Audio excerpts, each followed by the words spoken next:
Welcome back to What Arty Noobs with General Disturbance. This is a BDR G1 B. It's a tier 5 French heavy tank. It's located on the westboard of Berlin and it's under the command of Andromeda.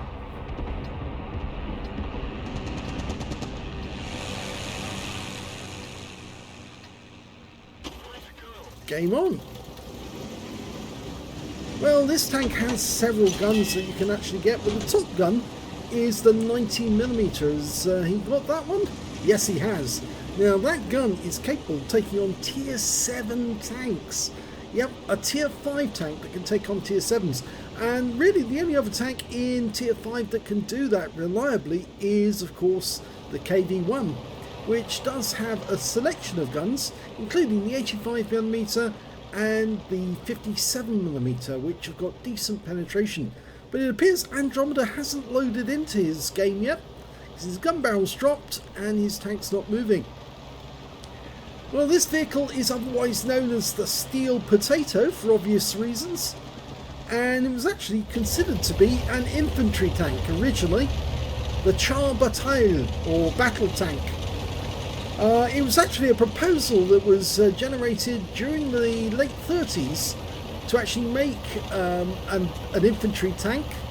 It was originally supposed to be only 20 tons in weight, but they kept changing the specifications, and one of the first specifications that was changed was it was increased from a 47mm gun to a 75mm, and then they increased the specifications even further by increasing the weight, and well, eventually it ended up becoming a much heavier tank than it originally was designed to be. Trying to get the cupola, gets an easy pen there. Now this gun is capable of 240 alpha, penetrating 135mm of armour, and it does have a fairly good reload as well, considering it's a 90mm gun.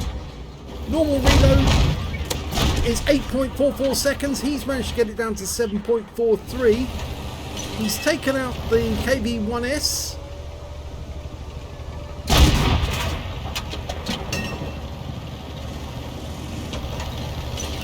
With the 90mm gun, this tank is very, very deadly indeed. The armour, well, it's interesting, but the armour is not that great. 60mm on the front on the hull, 40 on the sides and 60 on the rear.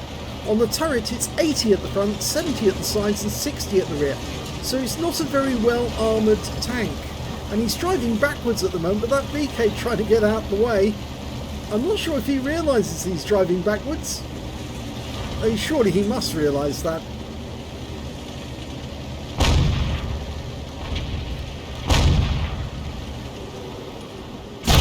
I think he's driving backwards, so he wants to get a quick getaway from the enemy if needs be. There's a KV-1 just around that corner, but our teammate's currently getting in the way. But that KV-1's getting closer. You can see him inching. There's his cupola. It's not part of the hitbox though, unfortunately. There he is, and he gets a shot in. I thought that was the cupola. It wasn't actually. Okay, he's now turned round and he's headed towards the enemy. Yeah, the armour's not that great on the BDR. You have to watch out if you do come across an enemy, because they might be able to pen you and do damage. He didn't lose any damage with the fight with the KV-1S, but he's now got that KV-1S by the rear, and he just punches around straight through into his engine bay. He's going to do the same again if that KV-1S doesn't move. Yep, he does, and now he's tracked and he's not going to go anywhere, and he's now going to get the kill. Second kill. That's it, he's taken out 2 enemy heavy tanks. Okay, who's next? Well, there was a contest to who would actually supply the design that would actually get to be the infantry heavy tank. It was supposed to be only over 30 tons, but the BDR ended up over 40 tons in weight in the end. The contest was between several companies: BDR, FCM, Renault, Seam and Saumur, and also Lorraine. And he's found a KV-1S who can wipe out with one shot. So that's 3 heavy tanks he's taken out. The next one is a tier 7. It's the Tiger. And he's easily able to punch through the armour of a Tiger. It's a 90mm gun.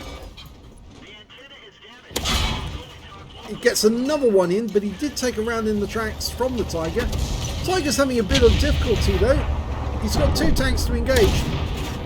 And he's just lost another load of hit points. And if he tries to engage Andromeda, he's going to lose more. And he has lost more. Now he's actually not quite a one-shot, but he's close. If Andromeda can get a high roll, he might be able to take out the Tiger. No, he didn't, but he did get a high roll. But he did take a round from the Tiger as well. But the Tiger is now one shot. He won't survive this. And there will be the 4th heavy tank he takes out. That's it. 4 heavy tanks now taken out. There's only 3 enemies left. He's had a fantastic game so far, Andromeda. Well, of all the tanks that were actually proposed to the French government, well, only the Lorraine, the Renault, the BDR, the Fouga and the Seam were actually taken any further. And the reason the Renault was taken further was because the owner of Renault, Mr. Renault, actually bribed a government officer to make it a stipulation that the gun had to be 75mm, because all the other designs were for lower caliber guns on their tanks. So eventually he did get that specification, but I'm afraid it worked against him because as the weight of the tank kept going up and the other companies weren't willing to put more money into the design process unless they had certain specifications, other companies started dropping out.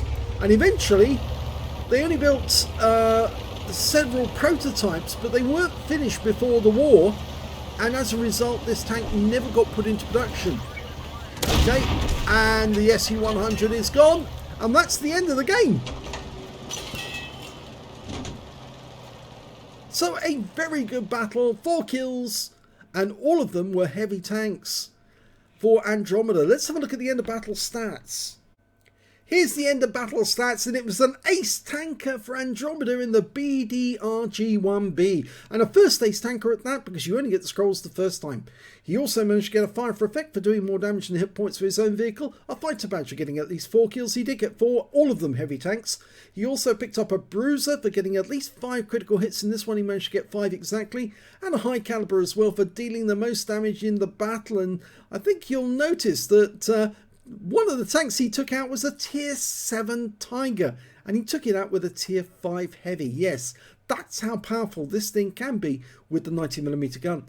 His win rate in the game was 10,307, a huge score, very good, super unicam level. Let's have a look at team score. 2,943 hit points of damage in that game. The next high score being the Super Hellcat in the enemy team with 1,726, followed by that Tiger 1 with 1,258. So even being a tier 7 did not protect him in the end because a BDR took him out. When it came to kills, again he's got the highest with 4 kills. 2 kills went to the M44, the VK3001D on his own team, and the Super Hellcat on the enemy team. Nobody else managed to get more than 1 kill. And when it came to base XP, he's tops on that one, so he's top in all 3 columns. 1,348 base to Andromeda, and he's the only one over 1,000. 661 went to the T34 2G FT, and 640 went to the M44 on his own team. He fired 18 rounds in that game, got 15 direct hits, 15 penetrations, so every shot that he fired that hit the target went through. 90mm power. 2,943 hit points, all of it at close range. Received 4 hits from the enemy, only one of which actually penetrated, and that was the one from the Tiger. 88mm round, of course, it went straight through. 2 non-penetrations and 1 hit by way of splash damage as well. 5 enemy vehicles were damaged, 4 were killed, and 215 hit points of damage assistance. He also got 12 capture points while he was in the cap. On a premium count, he earned 54,878 credits, but he did fire a lot of premium ammo to get the kill effect, and I'm afraid after that and the repair, he ended up with a loss of 33,319 credits overall. 2022 XP, no bonuses, so that's all the experience points he took away, but he did get a 2,000 free experience bonus for completing a mission. So the BDR, the steel potato, it's actually quite OP. And in fact, actually, this is one of the few tanks, along with the KV-1, that you really should have if you're at tier 5. Because, of course, obviously we say that, yes, you get the Soviet premium tanks like the Churchill 3, so you can train Soviet crews. You get the Excelsior for the British, so you can change British crews. And you might want to get a T-14 so you can train American crews as well. But the BDR is one of those tanks that you really ought to have if you are going up the French line at all, because this thing is actually quite interesting in what it can do. You can earn decent XP, train good crews, and well, it's a lot of fun as well. The only thing you've got to watch out for is the armor isn't all it's cracked up to be. It is fairly light, as I said. The maximum you've got is on the turret. It's 80mm at the front. It's very, very light. But with that 90mm gun, well, yeah, you can pretty much devastate the enemy very, very quickly. And if, of course, it's a tier 5 game and you're only up against tier 5s, well, I doubt if they're going to get through the armor, in which case then you can just literally dominate them and wipe them out fairly quickly. So I hope you enjoyed that replay with the BDR. And well done to Andromeda for getting an ace tanker. If you enjoyed that replay, please give this video a like. Do subscribe to our channel, leave a comment down below because it feeds the algorithm, and this is where I bring up a short clip featuring an animal eating something.